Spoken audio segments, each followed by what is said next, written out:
Today I want to talk about paradoxes, palms and passion, powerlessness, and staying at home. Many of you may have heard about the Chinese ophthalmologist Li Wenliang, who worked as a physician and warned his colleagues in December 2019 about a possible outbreak of an illness that later became known as COVID-19. A few days later, police investigated the case and they interrogated Li, gave him a warning notice, and censored him for making false comments on the internet. He was actually made to sign a letter of admonition promising not to do it again. And the police warned him that if he failed to learn from the admonition and continued to violate the law, he would be prosecuted. After the admonition, Li returned to work in the hospital and he contracted the virus.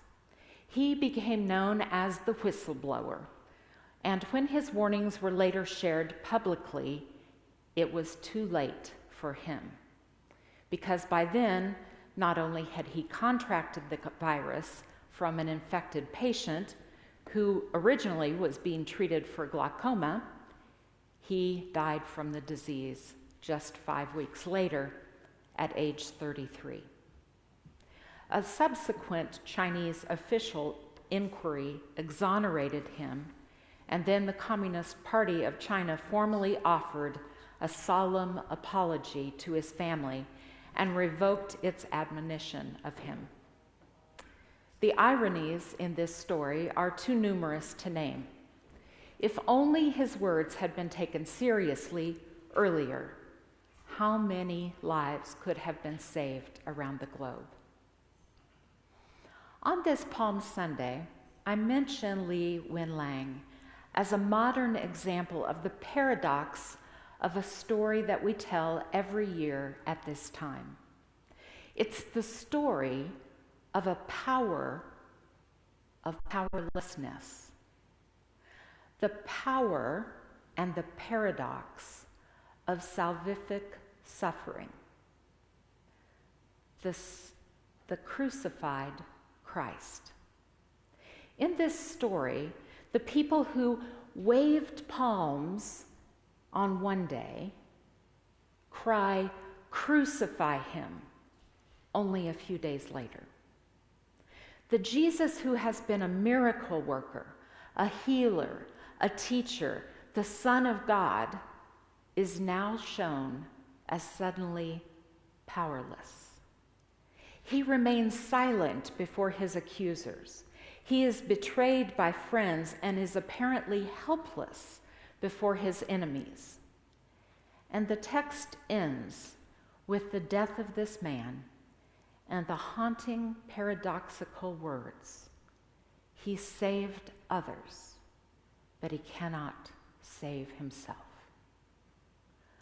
Our musician friends are now going to tell the story from the Gospel of Mark, chapters 14 and 15.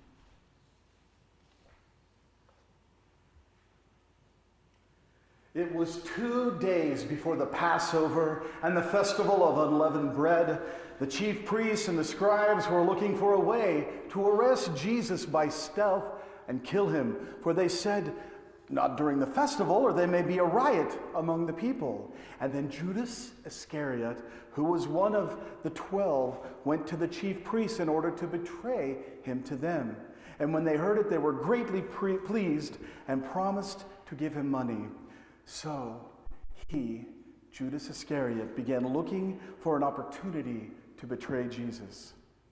When they had sung the hymn, they went out to the Mount of Olives, and Jesus said to them, "You will all become deserters, for it is written, 'I will strike the shepherd, and the sheep will be scattered.'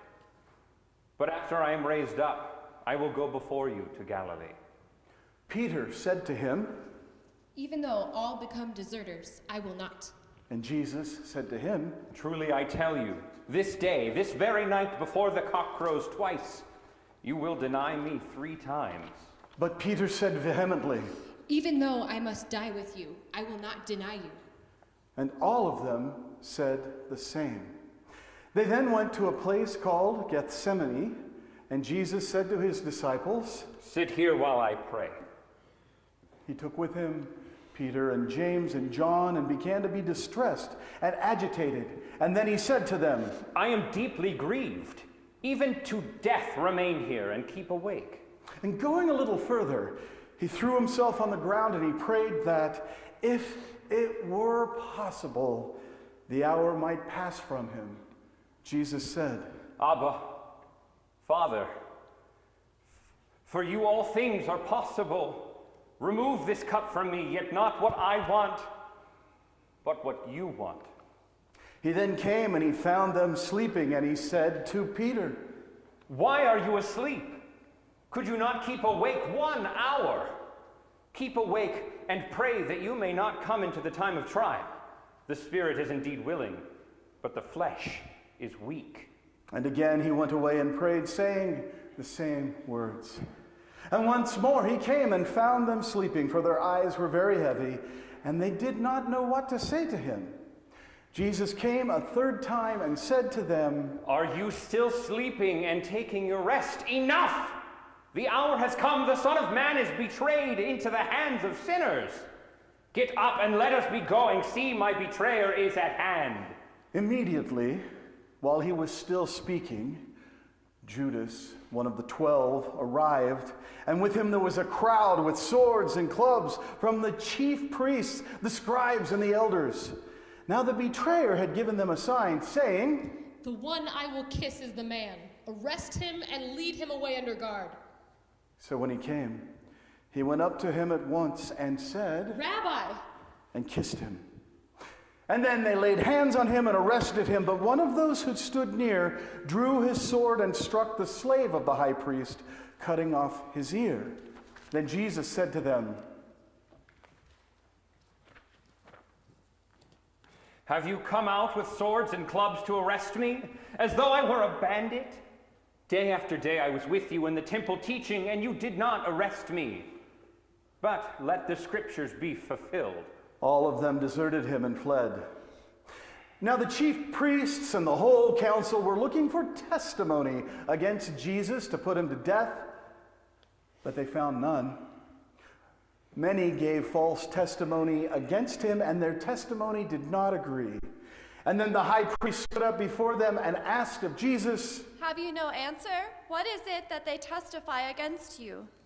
but he was silent and did not answer. And again, the high priest asked him, Are you the Messiah, the Son of the Blessed One? and Jesus said, I am. And you will see the Son of Man seated at the right hand of the power, and coming with the clouds of heaven. and then the high priest tore his clothes and said, Why do we still need witnesses? You have heard his blasphemy. What is your decision? All of them condemned him as deserving deaths. Some began to spit on him, to blindfold him, and to strike him, saying to him, Prophecy! The guards also took him over, and they beat him.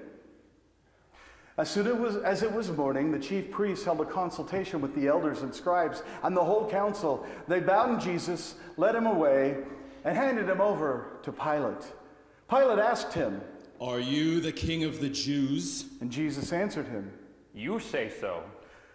Then the chief priests accused him of many things, and Pilate asked him again. Have you no answer? See how many charges they bring against you. But Jesus made no further reply, so that Pilate was amazed. Then the soldiers led him into the courtyard of the palace, that is, the governor's headquarters, and they called together the whole cohort. And they clothed him in a purple cloak. And after twisting some thorns into a crown, they put it on his head, and they began saluting him, Hail, King of the Jews! They struck his head with a reed, and they spat upon him, and knelt down in homage to him. After mocking him, they stripped him of the purple cloak and put his own clothes on him, and then they led him out to crucify him. It was 9 o'clock in the morning when they crucified him, and the inscription of the charge against him read, The King of the Jews. And with him they crucified two bandits, one on his right and one on his left, and those who passed by derided him, shaking their heads and saying, "Aha! You who would destroy the temple and build it in 3 days, save yourself and come down from the cross." In the same way, the chief priests, among with the scribes, were also mocking him among themselves, and all were saying, "He saved himself, and he cannot save himself."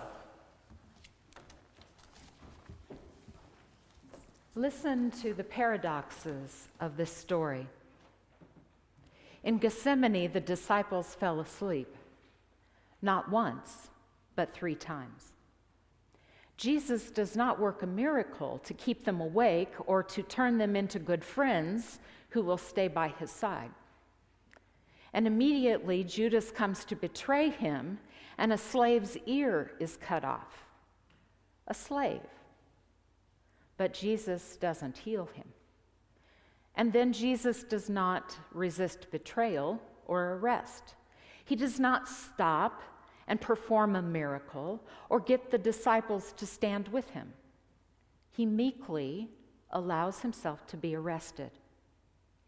During the trial, there's no rebuttal or testimony from Jesus, and he offers very little defense. He is mocked, beaten, humiliated, stripped, and killed. Total depravity. During coronavirus, many of us have been hunkering down for several weeks. The novelty of the idea of staying home to read books and watch movies and walk our pets has likely worn off, and boredom has probably set in, especially for the extroverts among us.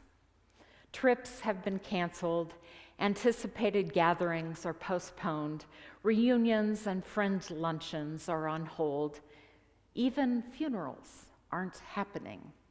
So grief doesn't even get to have its day.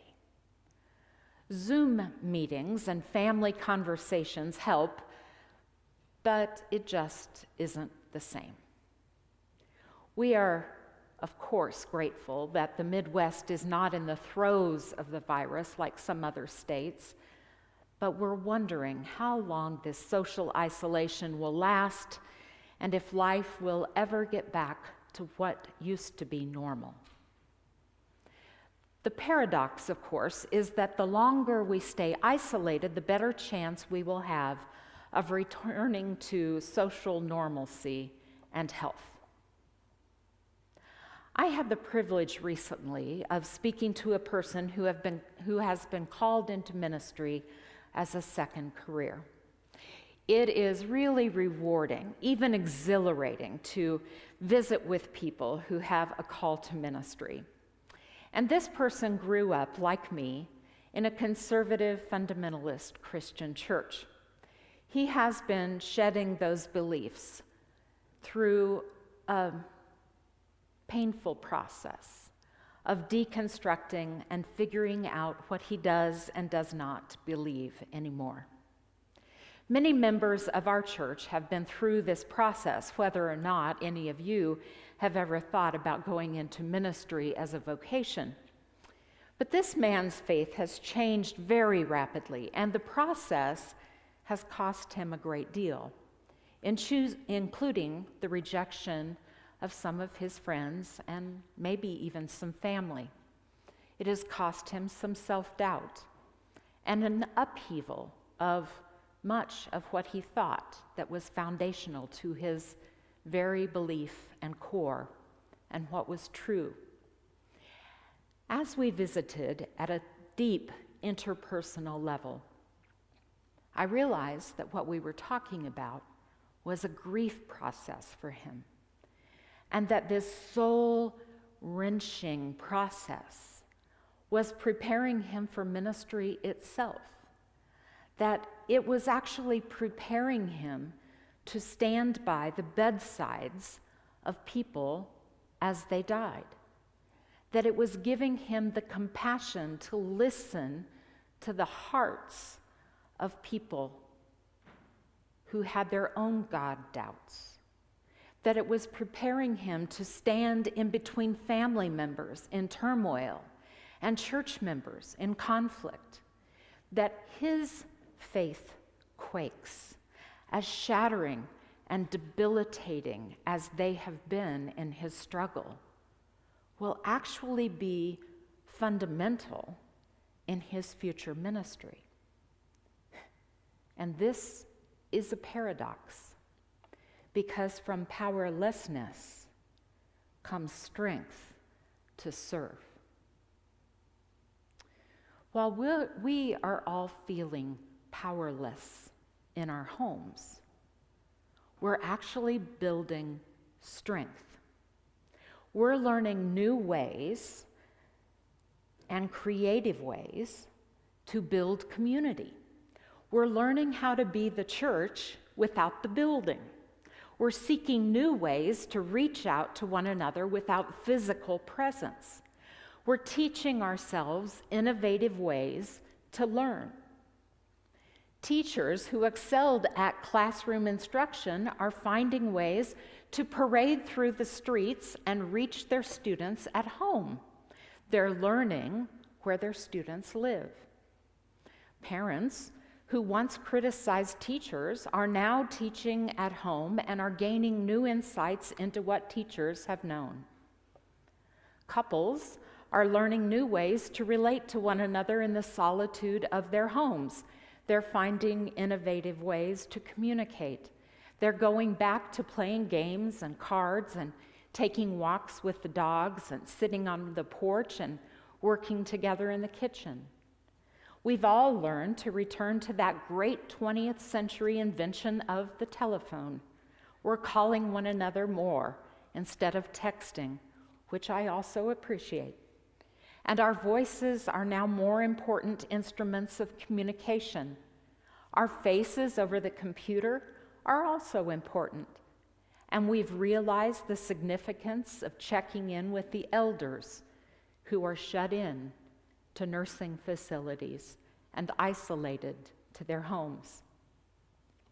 For every day we are in social isolation, we're actually stronger people. This is the paradox of palms and passion. Because the waving of palms on one day creates the possibility that we will crucify the next. And the powerlessness of death offers another chance at recreation. But for now, at the beginning of Holy Week, we live in the paradox. It's not always pleasant to live in paradox or in powerlessness, because waving palms and praying in uncertainty in Gethsemane or standing along the parade to the Passion is gut-wrenching. Social isolation is, well, tiring and isolating. But we wait in the paradox, and we sit in the powerlessness, and we learn new ways to make community, and we strengthen ourselves and our relationships without actually being together. This is the paradox of palms and passion, because there is power in powerlessness, and there is salvation in suffering, and the crucifixion creates the Christ.